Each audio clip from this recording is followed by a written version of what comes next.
আসসালামু আলাইকুম দর্শক, নতুন আরেকটা ভিডিওতে আপনাদের সবাইকে স্বাগত। আপনারা শুনছিলেন বাংলাদেশের একসময় নিষিদ্ধ বই বীর মুক্তিযোদ্ধা মতিউর রহমান রেন্টু রচিত আমার ফাঁসি চাই। দর্শক, বইটি বাংলার ইতিহাসে যে কত গুরুত্বপূর্ণ, কত অজানা ইতিহাস যে বইটিতে রয়ে গেছে, এটা যদি আপনারা না জানেন, না শোনেন, তাহলে বাংলার আসল ইতিহাস থেকে আপনারা বঞ্চিত থেকে যাবেন। এই প্রয়াসে আমি আমার চ্যানেলে বইটি পর্ব আকারে রিলিজ দেওয়া শুরু করেছি। আমার চ্যানেলে অলরেডি বইটির 3টি পর্ব রিলিজ হয়েছে। আজকে আমি বইটির 4র্থ পর্ব নিয়ে আসছি। বীর মুক্তিযোদ্ধা মতিউর রহমান রেন্টু রচিত আমার ফাঁসি চাই, খণ্ড 4। হারিয়ে যাওয়া শেখ মুজিবের জনপ্রিয়তা ফিরিয়ে আনা। কনস্টেনশন ক্যাম্প থেকে ছাড়া পেয়ে হারিয়ে যাওয়া শেখ মুজিবুর রহমানের জনপ্রিয়তা পুনরুদ্ধার এবং সংগঠন গড়ে তোলার কাজে নতুন করে ঝাঁপিয়ে পড়ি। একমাত্র কাদের সিদ্দিক ও তার কয়েকজন সাথী ছাড়া অন্য কেউ ভারতে রাজনৈতিক আশ্রয় না পাওয়ায় এস এম ইউসুফ, মুজাহিদুল ইসলাম সেলিম, শাহ মোহাম্মদ আবু জাফর বর্তমান জাতীয় পার্টির নেতা, মোস্তফা মহসিন মন্টু বর্তমান গণফোরাম নেতা, রবিউল আলম চৌধুরী বর্তমানে প্রধানমন্ত্রী শেখ হাসিনার পিএস মুক্তাদির চৌধুরী, ফরিদপুরের রুমী শেখ মুজিবুর মন্ত্রী মোল্লা জাফর উদ্দিনের ছেলে, আবু সাইদ বর্তমান শেখ হাসিনার তথ্য প্রতিমন্ত্রী, ডাক্তার এস এ মালেক বর্তমানে প্রধানমন্ত্রী শেখ হাসিনার রাজনৈতিক উপদেষ্টা সহ শেখ মুজিব নিহত হওয়ার পর যে সকল নেতাকর্মী ভারতে গিয়েছিল তারা সকলেই একে একে দেশে ফিরে আসেন। হেদায়েতুল ইসলাম কাজল শেখ মুজিব ও এরশাদের মন্ত্রী কোরবান আলীর ভাগ্নে 96 সড়ক দুর্ঘটনায় নিহত, গোলাম মোস্তফা খান মিরাজ, আব্দুস সালাম পিন্টু, মোবারক হোসেন সেলিম বর্তমানে অগ্রণী ব্যাংক কর্মকর্তা ও নেতা, শামীম আফজাল বর্তমানে বিচারপতি, রাজশাহীর বজলুর রহমান সানা বর্তমানে সহকারী অ্যাটর্নি জেনারেল এবং রানা সহ আরও কিছু সাথী বন্ধু মিলে সারা দেশের সবকটি বিশ্ববিদ্যালয়, কলেজ এবং অঞ্চলে নতুন করে দ্রুত সংগঠন গড়ে তুলতে থাকি। বিশেষ দায়িত্ব হিসেবে আমি ঢাকা শহরের সবকটি কলেজ এবং মহল্লায় সংগঠন গড়ে তুলি। আমরা শুধু ছাত্র সংগঠন গড়ে তুলেই ক্ষান্ত হতাম না, যুবলীগ, কৃষক লীগ, এমনকি মূল সংগঠন আওয়ামী লীগও আমরা গঠন করে দিতাম। আমাদের কর্মী সৃষ্টি এবং কর্মী সংগ্রহ অভিযান দ্রুতগতিতে চলতে থাকে এবং আমরা দারুণভাবে সংগঠিত ও শক্তিশালী হতে থাকি। আব্দুর রাজ্জাক, এস এম ইউসুফ, শাহ মোহাম্মদ আবু জাফর, রবিউল আলম চৌধুরী ও শফিকুল আজিজ মুকুল আওয়ামী লীগের সাবেক কেন্দ্রীয় নেতা, নামকরা তান্ত্রিক, দৈনিক বাংলার বাণীর সম্পাদক, সাহিত্যিক, সাংবাদিক, নিবেদিত প্রাণ, চিরকুমার, এবং আমাদের মধ্যে একটা অঘোষিত চেইন অফ কমান্ড তৈরি হয়। অন্যদিকে কিশোরগঞ্জ থেকে আসা মঞ্চ কাঁপানো ও ব্যাপক সাড়া জাগানো বক্তা ও সবচাইতে জনপ্রিয় ছাত্রনেতা ফজলুর রহমান, ছাত্রলীগের সাবেক সভাপতি, আওয়ামী লীগের কেন্দ্রীয় নেতা, প্রাক্তন এমপি, 1996 সালে আওয়ামী লীগ থেকে শেখ হাসিনা কর্তৃক বহিষ্কৃত, এর জ্বালাময়ী বক্তৃতা এবং সেই সাথে অভিজ্ঞ ও তুখোড় সংগঠক খ ম জাহাঙ্গীর এমপি, শেখ হাসিনার মন্ত্রিসভার প্রতিমন্ত্রী, এর সাংগঠনিক দক্ষতা, এই সব মিলে 15ই আগস্ট শেখ মুজিবের সাথে নিহত হয়ে যাওয়া শেখ মুজিবের জনপ্রিয়তা এবং সংগঠন নতুন প্রাণ পেতে থাকে।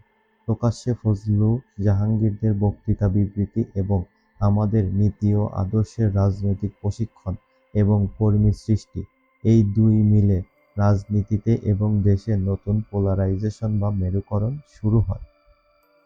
জহুরা তাজউদ্দিন আওয়ামী লীগের আহ্বায়িকা, আব্দুর রাজ্জাক আওয়ামী লীগের চালিকা শক্তি। 1971-এ আমাদের মহান মুক্তিযুদ্ধের সময় আমরা যা পেয়েছিলাম এবং স্বাধীনতার পর আমরা যা হারিয়েছি, সেই ন্যায়, নীতি, আদর্শ, ত্যাগ, সর্বোপরি মানুষের মধ্যে মানুষের ভালোবাসা, ভোগে নয় ত্যাগেই সুখ, দেশ ও মানুষের জন্য নিজেকে বিলিয়ে দেয়ার হারিয়ে যাওয়া চেতনা আবার ফিরে আসতে লাগল। হোটেল ইডেনে শেখ মুজিবের মৃত্যুর পর আওয়ামী লীগের দ্বিতীয় সম্মেলন হলো। প্রথম সম্মেলনে জহুরা তাজউদ্দীনকে আহ্বায়িকা করে আওয়ামী লীগের কেন্দ্রীয় কমিটি গঠিত হলো। দ্বিতীয় সম্মেলনে কর্মীদের আপত্তি ও ঘোরতর বিরোধিতা সত্ত্বেও সৈয়দা জহুরা তাজউদ্দীনকে বাদ দিয়ে আব্দুল মালেক উকিলকে আওয়ামী লীগের সভাপতি ও আব্দুর রাজ্জাককে সাধারণ সম্পাদক করা হলে আমরা কিছুটা চিন্তিত হই এই ভেবে, মালেক উকিল আদর্শবান ব্যক্তিত্ব নন। মালেক উকিল প্রেসিডেন্ট হলেও পার্টির চালিকা শক্তি থেকে যায় সেক্রেটারি আব্দুর রাজ্জাকের হাতেই। এই পরিস্থিতিতে আওয়ামী লীগের অঙ্গ সংগঠন ও মূল শক্তি ছাত্রলীগের সম্মেলন হয়। সম্মেলনে সারা দেশে ছাত্র প্রতিনিধিদের ফজলু জাহাঙ্গীর প্যানেলের একক দাবি থাকলেও অজ্ঞাত কারণে কাদের চুন্নু প্যানেল করা হয়। ওবায়দুল কাদের শেখ হাসিনার যুব ও ক্রীড়া প্রতিমন্ত্রীকে সভাপতি ও বাহালুল মজনুন চুন্নুকে সাধারণ সম্পাদক করা হয়।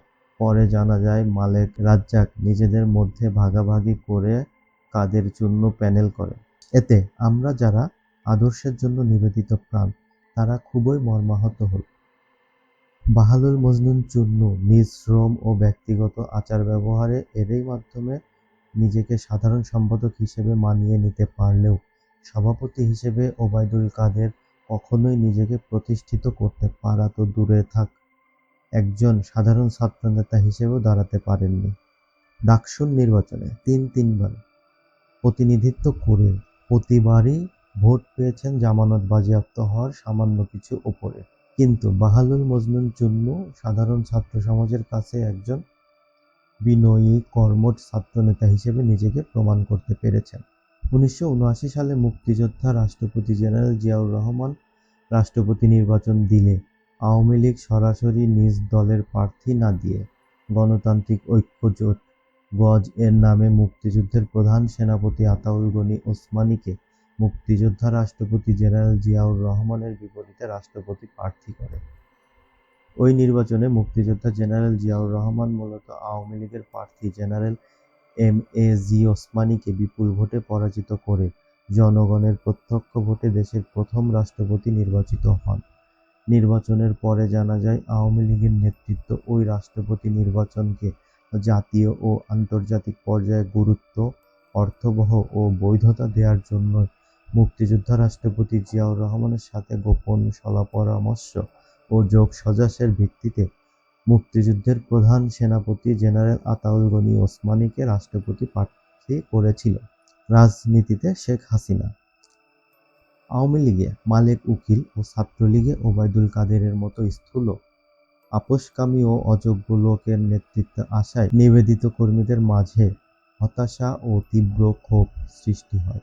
এই হতাশা ও ক্ষোভের মধ্যে আব্দুর রাজ্জাকের চরিত্র ও ভূমিকা প্রশ্নের সম্মুখীন হতে থাকে। এরই মধ্যে আসে ৭৫ পরবর্তী আওয়ামী লীগের তৃতীয় সম্মেলন। এই সম্মেলনকে সামনে রেখে রাজ্জাক এবং তোফায়েল উভয় গ্রুপ আওয়ামী লীগের নেতৃত্ব দখলের অর্থাৎ সভাপতি ও সাধারণ সম্পাদক পদ দখলের তীব্র প্রতিযোগিতায় লিপ্ত হয়। এই প্রতিযোগিতায় মালেক উকিল রাজ্জাকের সঙ্গে থাকলেও তোফায়েল গ্রুপ নেতৃত্ব দখলের প্রশ্নে কোনো প্রকার ছাড় না দেওয়ার সিদ্ধান্তে অটল থাকে। এতে আওয়ামী লীগ ভাঙনের সম্মুখীন হয়। এমনিতেই মিজানুর রহমান চৌধুরীর নেতৃত্বে আওয়ামী লীগের একটি ক্ষুদ্র অংশ আগেই দল থেকে বেরিয়ে বিচ্ছিন্ন আওয়ামী লীগ তৈরি করেছে। নেতৃত্ব দখলের লড়াইয়ের মাঝেই আওয়ামী লীগের সম্মেলন অনুষ্ঠিত হয়। অবস্থা বেগতিক দেখে দলের ভিতরে বিরুদ্ধবাদীদের মোকাবেলা করার জন্য আব্দুর রাজ্জাক আওয়ামী লীগের সভাপতি পদে শেখ মুজিবের মেয়ে শেখ হাসিনাকে এই ভেবে নিয়ে আসেন যে শেখ মুজিব পরিবারের এই অরাজনৈতিক মহিলা সবসময়ই তার মুখাপেক্ষী হয়ে থাকবে। শেখ মুজিবের জীবদ্দশায় তার ছেলে শেখ কামাল, ভাগ্নে শেখ মনি, শেখ সেলিম এবং কখনো কখনো শেখ জামাল রাজনীতিতে হস্তক্ষেপ বা নাক গলালেও শেখ হাসিনা কখনোই রাজনীতির ধারে কাছেও ঘেঁষেনি। যদিও সাম্প্রতিককালে একসময় শেখ হাসিনা ইডেন মহিলা মহাবিদ্যালয়ের ভিপি ছিলেন বলে প্রচার চালানো হলেও শেখ হাসিনা নিজে কখনোই এমন দাবি করেননি। শেখ হাসিনার ভিপি থাকার প্রচারণা চালানো হলেও কবে, কখন বা কোন সালে ভিপি ছিলেন তা প্রচার করা হয় না। বরং শেখ হাসিনা ছাত্রলীগের কেন্দ্রীয় কমিটির সদস্যও ছিলেন না, এটা তিনি ছাত্রলীগের প্রায় অনুষ্ঠানেই বলেন। তাছাড়া শেখ হাসিনা মহিলা, আবার দেশের বাহিরে রয়েছেন। কখনো দেশে এলেও রাজনৈতিক অনভিজ্ঞ ও অরাজনৈতিক মহিলা হওয়ার কারণেই আব্দুর রাজ্জাক যেভাবে চালাবেন শেখ হাসিনা সেভাবেই চলবেন, এই ধারণা থেকেই আব্দুর রাজ্জাক গং শেখ হাসিনাকে আওয়ামী লীগের সভাপতি করেন। অতীতে মালেক উকিলকে আওয়ামী লীগের সভাপতি এবং ওবায়দুল কাদেরকে ছাত্রলীগের সভাপতি করায় সংগঠনের নীতি ও আদর্শবাদ ত্যাগী নেতাকর্মী বাহিনী আব্দুর রাজ্জাকের নেতৃত্বের প্রতি আস্থা কমে যায় এবং শেখ মুজিবের মেয়ে শেখ হাসিনা আওয়ামী লীগের সভাপতি হওয়ায় স্বস্তি বোধ করে। সেনাবাহিনী এবং জেনারেলরা রাজনীতিতে বেআইনি ও অবৈধ হস্তক্ষেপ করতে থাকে এবং জনগণের ওপর প্রভুত্ব ফলাতে থাকলে আমরা ৭১ ও ৭৫-এর যোদ্ধারা সেনাবাহিনীর বিকল্প শক্তি তৈরির চিন্তা করতে থাকি। ছাত্রদের রাজনৈতিক প্রশিক্ষণকালে ছাত্ররা সেনাবাহিনীর চাইতেও শক্তিশালী বাহিনী বলে ধারণা দেয়া হতো। ছাত্রদের বোঝানো হতো সশস্ত্র কিছু অশিক্ষিত বাহিনী হচ্ছে সেনাবাহিনী, নিরস্ত্র কিন্তু শিক্ষিত বাহিনী হচ্ছে ছাত্রবাহিনী। সেনাবাহিনী বাস করে ক্যান্টনমেন্টের ব্যারাকে এবং ছাত্ররা বাস করে শিক্ষা প্রতিষ্ঠানে ছাত্রাবাসে। সেনাবাহিনী জনগণের বিরুদ্ধাচরণ করে এবং জনতার স্বার্থের পরিপন্থী কাজ করে। ছাত্ররা জনগণের পক্ষাবলম্বন করে এবং জনতার জন্য জীবন দান করে। আগামী দিনে লড়াই হবে, সেই লড়াইয়ে শিক্ষিত ছাত্রবাহিনীর কাছে অশিক্ষিত সেনাবাহিনী পরাজিত হবে। সেনাবাহিনীর অবসরপ্রাপ্ত মেজর খলিলুর রহমান এবং অবসরপ্রাপ্ত কর্নেল শওকত আলী এই দুই ব্যক্তি আওয়ামী লীগে যোগদান করলে রেজাউল বাকী, গোলাম মোস্তফা খান মিরাজ, আব্দুস সালাম পিন্টু, মরহুম হেদায়েতুল ইসলাম কাজল, মোবারক ইসলাম সেলিম আরও কয়েকজন ৭১ ও ৭৫-এর যোদ্ধা মিলে আলাপ আলোচনা করে সিদ্ধান্ত নিলাম শওকত আলীকে সাথে নিয়ে মুক্তিযোদ্ধাদের একটি সংগঠন করার। সিদ্ধান্ত মোতাবেক কর্নেল শওকত আলীকে আহ্বায়ক করে মুক্তিযোদ্ধা সংহতি পরিষদ নামে ৭১ ও ৭৫-এর যোদ্ধাদের একটি নতুন সংগঠন গড়ে তোলা হলো। আমাদের দৃষ্টি ক্যান্টনমেন্টের লক্ষ্য ঢাকা ক্যান্টনমেন্ট দখল। এই লক্ষ্য বাস্তবায়নে আমাদের সাংগঠনিক কার্যক্রম ও রাজনৈতিক প্রশিক্ষণ ব্যাপকভাবে বৃদ্ধি করা হলো। আমরা ছাত্র যুবকদের আসন্ন সমাজ বিপ্লবে অংশগ্রহণ ও সর্বোচ্চ ত্যাগ স্বীকারের শিক্ষা দিতে থাকলাম। ছাত্র যুবকদের বলে কয়ে জীবন দেওয়ার জন্য প্রস্তুত করতে লাগলাম। বিপ্লব করতে হলে ব্যক্তি জীবনের ভয়াবহ ক্ষতি হতে পারে, কিন্তু সেই ক্ষতির হিসাব রাখা যাবে না। কেননা বিপ্লব ব্যক্তিগত ক্ষয়ক্ষতির হিসাব রাখে না। বিপ্লব ব্যক্তিগত ক্ষয়ক্ষতির মধ্য দিয়ে সামগ্রিক ফসল এনে দেয়, যা মূলত ভবিষ্যৎ বংশধরদের নিশ্চিত সুন্দর জীবন এনে দেয়। কার্যক্রমের এই পর্যায়ে আমাদের সাথে যোগ দেয় ৭৫-এর ৩রা নভেম্বর জেনারেল খালেদ মোশাররফের নেতৃত্বে সংগঠিত ব্যর্থ সামরিক অভ্যুত্থানের কতিপয় মুক্তিযোদ্ধা সামরিক অফিসার।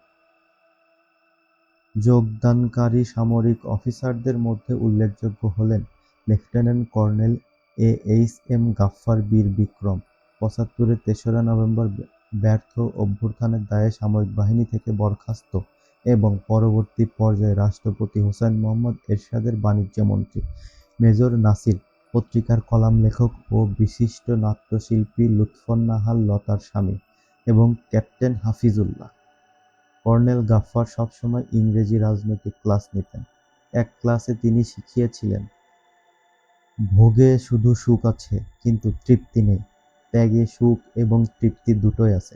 ৮১ সালের ১৭ই মে বঙ্গবন্ধু শেখ মুজিবুর রহমানের অরাজনৈতিক কন্যা শেখ হাসিনা কর্মী এবং জনতা বিমানবন্দরে শেখ হাসিনাকে নজিরবিহীন সংবর্ধনা দেয়। এই জিয়া সেই জিয়া নয়।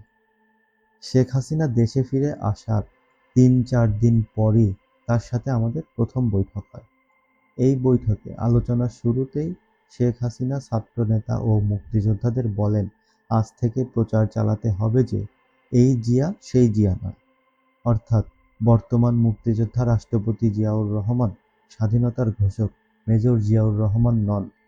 শেখ হাসিনা হিটলারের তথ্য উপদেষ্টা গোয়েবলস এর থিওরি অনুসারে বলেন, তোমরা যদি ভালোভাবে প্রচার করতে পারো এই জিয়া স্বাধীনতার ঘোষক জিয়া নয়, তাহলে দেখবে একদিন মানুষ এটাই বিশ্বাস করবে। আমাদের মাঝ থেকে একজন প্রশ্ন করল, তাহলে এই জিয়াকে কোন জিয়া বলবো? শেখ হাসিনা বললেন, অত কথার দরকার নেই, শুধু বলবে এই জিয়া সেই জিয়া নয়। এই কথা শুনে আমরা সবাই বিস্মিত হলাম এবং নিজেদের মধ্যে ফিসফাস ও হাসাহাসি করলাম, কিন্তু আমরা কেউ কোনোদিন শেখ হাসিনার এ শিক্ষা এই জিয়া সেই জিয়া নয় প্রচার করলাম না। রাষ্ট্রপতি জিয়া হত্যা। ৮১ সালের ২৩ এবং ২৪ মে ঢাকা বিশ্ববিদ্যালয়ের টিএসসি ৩ তলার সেমিনার কক্ষে ৭১ ও ৭৫-এর যোদ্ধাদের এবং সেনাবাহিনীর প্রাক্তন সদস্যদের গোপন ও জরুরি বৈঠক বসে। এই বৈঠকে কর্নেল শওকত আলী, বর্তমান আওয়ামী লীগের এমপি, আগরতলা ষড়যন্ত্র মামলার আসামি, মুক্তিযোদ্ধা রাষ্ট্রপতি জেনারেল জিয়াউর রহমান বীর উত্তমকে হত্যার পরিকল্পনা এবং হত্যাকালীন ও হত্যা পরবর্তী সময়ে করণীয় সম্পর্কে অবহিত করেন। কর্নেল শওকত আলী বলেন, জিয়াউর রহমান চট্টগ্রামে গেলে চট্টগ্রামের জিওসি মেজর জেনারেল মঞ্জুর বীর উত্তমের নেতৃত্বে জিয়াকে হত্যা করা হবে এবং হত্যাকাণ্ডের ব্যাপারে সভানেত্রী শেখ হাসিনা অবহিত আছে। সভানেত্রী আমাদেরকে এই হত্যাকাণ্ডে সহায়তা ও ভূমিকা রাখার নির্দেশ দিয়েছেন। আওয়ামী লীগের সভানেত্রী শেখ হাসিনা মাত্র কয়েকদিন হলো দেশে এসেছেন। এর মধ্যেই তিনি এমন একটি নির্দেশ কিভাবে দিতে পারেন? প্রশ্ন করা হলে কর্নেল শওকত আলী বলেন, শেখ হাসিনা দেশের বাইরে থাকতেই এ বিষয়ে অবহিত আছেন। কর্নেল শওকত আলী জিয়া হত্যাকাণ্ড ও হত্যা পরবর্তী সময়ে আমাদের করণীয় সম্পর্কে বলেন যে, হত্যাকাণ্ডের সময় আমাদের চট্টগ্রাম ও ঢাকায় থাকতে হবে। আমাদের যারা চট্টগ্রামে থাকবে তাদের দায়িত্ব হবে জেনারেল মঞ্জুরের কাছ থেকে অস্ত্র নিয়ে ঢাকায় চলে আসা এবং ঢাকায় যারা থাকবে তাদের দায়িত্ব হবে চট্টগ্রাম থেকে আসা অস্ত্র নিয়ে ঢাকায় রেডিও ও টেলিভিশন সহ অন্যান্য গুরুত্বপূর্ণ স্থানে নিয়ন্ত্রণ প্রতিষ্ঠা করা। আমাদের মধ্যে একজন কবে নাগাদ এই হত্যাকাণ্ড হতে পারে প্রশ্ন করায় কর্নেল শওকত বলেন, এখন থেকে যে কোনো সময় হতে পারে। যখনই জিয়াউর রহমান চট্টগ্রামে যাবেন তখনই তাকে হত্যা করা হবে। কর্নেল শওকত আরও বলেন, জিয়া হত্যা সংগঠন পর্যন্ত সেনাবাহিনী প্রধান জেনারেল এইচ.এম. এরশাদ সহ অন্যান্য জেনারেলগণ এবং রাষ্ট্রপতি জিয়াউর রহমানের guard regiment colonel Mahfuzur Rahman, অভ্যুত্থানের নেতা জেনারেল মঞ্জুরের সাথে থাকবেন। কিন্তু যে মুহূর্তে জিয়া হত্যা সংঘটিত হয়ে যাবে সেই মুহূর্ত থেকে এরা বিভক্ত হয়ে পড়বে এবং দ্বন্দ্ব শুরু হবে। সেনাবাহিনীর প্রধান জেনারেল এরশাদের নেতৃত্বে থাকবে পাকিস্তান প্রত্যাগত অফিসার ও জওয়ান সহ ঢাকার জেনারেলগণ। অন্যদিকে জেনারেল মঞ্জুরের নেতৃত্বে থাকবে চট্টগ্রামের মুক্তিযোদ্ধার সামরিক অফিসার ও জওয়ানরা। জিয়া হত্যার পর জেনারেল এরশাদের অনুগত্যশীল সেনাবাহিনী এবং জেনারেল মঞ্জুরের অনুগত্যশীল সেনাবাহিনীর লড়াই হবে, যুদ্ধ হবে। এই যুদ্ধে উভয় গ্রুপেরই ক্ষতি হবে এবং একটি গ্রুপকে পরাজিত ও ধ্বংস করে অপর গ্রুপটি বিজয়ী হলেও খুবই দুর্বল থাকবে। ঠিক সেই মুহূর্তে আমরা ওই বিজয়ী দুর্বল গ্রুপকে আক্রমণ করে পরাজিত করব। এই হচ্ছে আমাদের হত্যা ও হত্যা পরবর্তী করণীয়। এই জরুরি গোপন বৈঠক ৩রা নভেম্বর ৭৫-এর সামরিক অভ্যুত্থানকারী colonel Gaffar, major Nasir, captain Hafiz এবং আরও কয়েকজন সদস্যরা প্রায় ৭০-৭৫ জন যোদ্ধা উপস্থিত ছিল। বৈঠকে আমাদেরকে প্রধানত ৩টি গ্রুপে ভাগ করা হয়। একটি গ্রুপকে চট্টগ্রাম যেয়ে জেনারেল মঞ্জুরের কাছ থেকে অস্ত্র নিয়ে আসার দায়িত্ব দেয়া হয়। ৩০-৩৫ জন সদস্যের দ্বিতীয় গ্রুপকে সারা দেশে সফর করে জিয়া বিরোধী মুক্তিযোদ্ধাদের কাছে এ সংবাদ পৌঁছানো ও যেকোনো মুহূর্তে যেকোনো ধরনের অ্যাকশনে যাওয়ার জন্য প্রস্তুত করতে দায়িত্ব দেয়া হয়। বাকি সবাইকে তৃতীয় গ্রুপ হিসেবে ২৪ ঘণ্টা প্রস্তুত করে ঢাকায় রাখা হয়। মুক্তিযোদ্ধা রাষ্ট্রপতি জিয়াউর রহমান চট্টগ্রামে পৌঁছালে জেনারেল মঞ্জুরের নেতৃত্বে চট্টগ্রাম ক্যান্টনমেন্টের কিছু সংখ্যক সেনা অফিসার অভ্যুত্থান করে ৩০ মে প্রত্যুষে চট্টগ্রাম সার্কিট হাউসে অতি সহজে বলা যায় বিনা বাধায় মুক্তিযোদ্ধা রাষ্ট্রপতি জিয়াউর রহমানকে হত্যা করতে পারলেও সেনাবাহিনী, সাধারণ জওয়ান ও সাধারণ জনগণ এই হত্যাকাণ্ড প্রত্যাখ্যান করে। জেনারেল মঞ্জুর বীর উত্তমের আনুগত্যশীল অফিসারগণ চট্টগ্রাম বেতার ও টেলিভিশন দখলে ও নিয়ন্ত্রণে রাখে। এদিকে ঢাকায় সেনাবাহিনী প্রধান জেনারেল এইচ.এম. এরশাদ, জেনারেল মীর শওকত বীর উত্তম, জেনারেল রহমান সহ সকল অফিসার ও জওয়ানরা জেনারেল মঞ্জুরের বিরুদ্ধে অবস্থান নেন। জেনারেল মঞ্জুরকে মোকাবেলা করার জন্য কুমিল্লা ময়নামতি ক্যান্টনমেন্টের জিওসি ব্রিগেডিয়ার মাহমুদুল হাসানকে এক ব্রিগেড সৈন্যসহ চট্টগ্রামের দিকে পাঠানো হয়।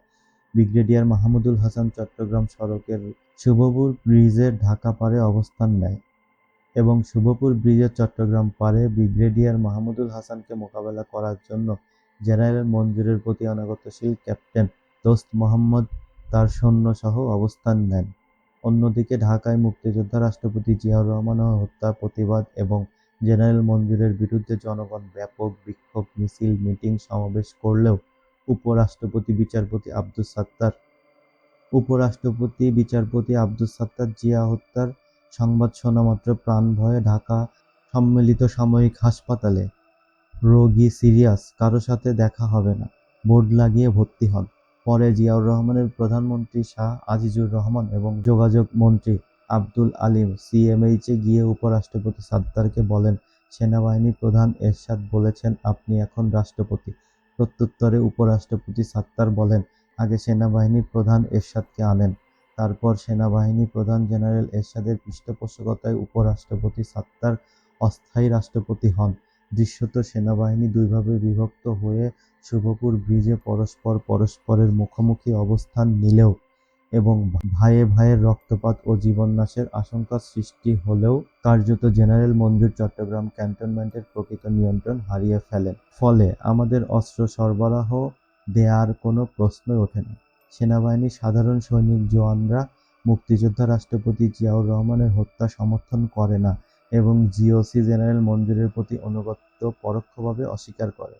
জেনারেল মঞ্জুরের পক্ষে শুভপুর ব্রিজে আসা ক্যাপ্টেন দোস্ত মোহাম্মদ এর সৈন্যরা ব্রিজের অপর পারে ব্রিগেডিয়ার মাহমুদুল হাসানের সৈন্যদের বিরুদ্ধে যুদ্ধ করতে অস্বীকার করে। নন কমিশন অফিসার এবং সিপাহীরা ক্যাপ্টেন দোস্ত মোহাম্মদকে সরাসরি পরিষ্কার বলে দেয়, জেনারেল মঞ্জুর প্রেসিডেন্ট জিয়াকে হত্যা করেছে, এখন জেনারেল মঞ্জুর নিজে প্রেসিডেন্ট হবে। আমরা সুবেদার, হাবিলদার, সিপাহীরা যা আছি তাই থাকবো। আমরা নিজেরা নিজেদের জীবন নেব না। আপনারা অফিসাররা যুদ্ধ করেন, আমরা যুদ্ধ করব না। তখন ক্যাপ্টেন দোস্ত মোহাম্মদ অবস্থা বেগতিক দেখে ব্রিগেডিয়ার মাহমুদুল হাসানের কাছে আত্মসমর্পণের সিদ্ধান্ত নেয় এবং আত্মসমর্পণ করে। জেনারেল মঞ্জুর বীর উত্তম চট্টগ্রাম বেতার ও টেলিভিশনে ভাষণ দিতে এবং সাংবাদিক, গণমাধ্যম ব্যক্তি ও মুক্তিযোদ্ধাদের সাথে আলোচনা করতে ক্যান্টনমেন্টের বাহিরে এলে চট্টগ্রাম ক্যান্টনমেন্ট তার সম্পূর্ণ হাতছাড়া হয়ে যায়।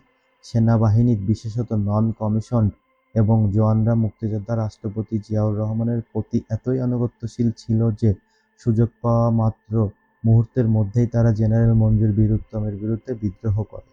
ফলে জেনারেল মঞ্জুর ও তার আনুগত্যশীল অফিসাররা আর ক্যান্টনমেন্টে ফিরে যেতে তো পারেইনি, বরং পালিয়ে যেতেও পারেনি। পালিয়ে যাওয়ার সময় দৃশ্যত অস্থায়ী রাষ্ট্রপতি আব্দুস সাত্তার সরকারের প্রতি আনুগত্যশীল, কিন্তু প্রকৃতপক্ষে মুক্তিযোদ্ধা জিয়াউর রহমানের প্রতি আনুগত্যশীল সৈন্যদের আক্রমণে মঞ্জুর সমর্থিত কয়েকজন অফিসার হতাহত হলেও মেজর খালেদ ও মেজর মুজাফফর পালিয়ে ভারতের সীমান্ত দিকে না গিয়ে ঢাকায় আসতে সমর্থ হয় এবং কর্নেল শওকত আলীর শেল্টারে থাকে। অন্যদিকে জেনারেল মঞ্জুর বীর উত্তম সহ তার আরও কয়েকজন অনুগামী অফিসার জিয়া সৈনিকদের হাতে গ্রেপ্তার হলে জিয়াউর রহমান হত্যায় নিরাপদ দূরত্ব থেকে জড়িত তৎকালীন সেনাবাহিনী প্রধান জেনারেল এইচ.এম. এরশাদ গ্রেপ্তারকৃত জেনারেল মঞ্জুরকে সঙ্গে সঙ্গে হত্যা করান। জেনারেল এরশাদ জিয়া হত্যায় তার সংশ্লিষ্টতা যাতে প্রকাশ না হয়ে পড়ে, সেই জন্য জেনারেল মঞ্জুর বীর উত্তমকে গ্রেপ্তার হওয়ার সঙ্গে সঙ্গে হত্যা করে। জেনারেল মঞ্জুর আমাদের অস্ত্র দিতে ব্যর্থ হলে এবং গ্রেপ্তার ও নিহত হলে আমাদের সাথীরা ঢাকায় ফিরে এসে মেজর খালেদ ও মেজর মুজাফফরকে রাজশাহী সীমান্ত দিয়ে ভারতের মুর্শিদাবাদে পৌঁছে দেন। মুক্তিযোদ্ধা রাষ্ট্রপতি জিয়াউর রহমান হত্যায় জড়িত গ্রেপ্তারকৃত জেনারেল মঞ্জুরের সাথী 12 জন মুক্তিযোদ্ধা সামরিক অফিসারের গোপন সামরিক আদালতে বিচার শুরু হয়। কর্নেল শওকতের নেতৃত্বে মুক্তিযোদ্ধা সংহতি পরিষদ, মেজর জিয়াউদ্দিনের নেতৃত্বে মুক্তিযোদ্ধা সংগ্রাম পরিষদ এবং মুক্তিযুদ্ধের ডেপুটি সেক্টর কমান্ডার কর্নেল কাজী নুরুজ্জামানের নেতৃত্বে মুক্তিযোদ্ধা সংসদ, এই 3টি মুক্তিযোদ্ধা সংগঠন ওই বিচারের বিরুদ্ধে এবং গ্রেপ্তারকৃত মুক্তিযোদ্ধা সামরিক অফিসারদের মুক্তির দাবিতে আন্দোলনের ডাক দেয়।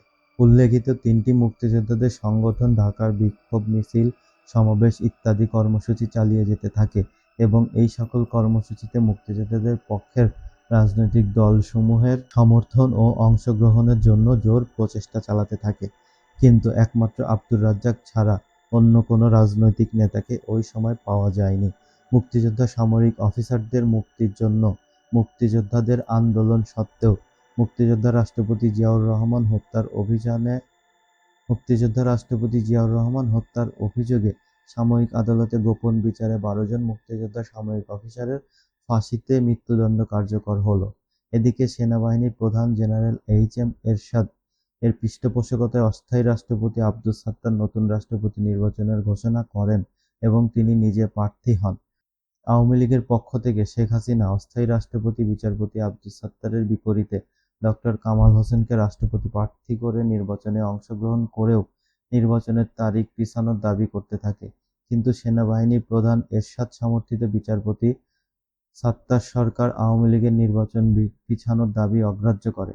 81 সালের ওই রাষ্ট্রপতি নির্বাচনে বাংলাদেশের ইতিহাসে সবচেয়ে বেশি সংখ্যক ব্যক্তি রাষ্ট্রপতি প্রার্থী হলেও সরকারি গোয়েন্দা সংস্থা এনএসআই এর কর্মকর্তা রাষ্ট্রপতি প্রার্থীদের মোটা অঙ্কের ঘুষ দিয়ে প্রার্থিতা প্রত্যাহার করায়। অন্যদিকে আওয়ামী লীগ প্রধান শেখ হাসিনা যে কোনো একজন রাষ্ট্রপতি প্রার্থীকে হত্যা করে তাদের নির্বাচন পিছানোর দাবি বাস্তবায়িত করার গোপন নির্দেশ দেন।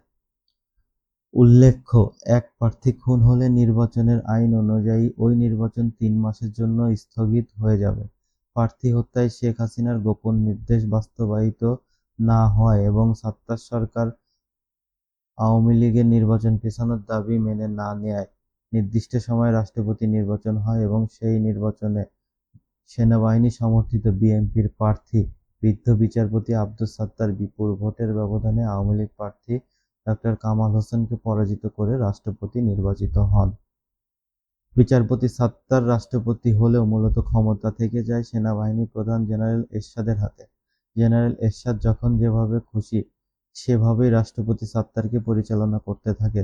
প্রকৃত অর্থে জনগণের ভোটে নির্বাচিত রাষ্ট্রপতি বিচারপতি আব্দুস সাত্তার হয়ে যান সেনাবাহিনী প্রধান এরশাদের নাচের পুতুল।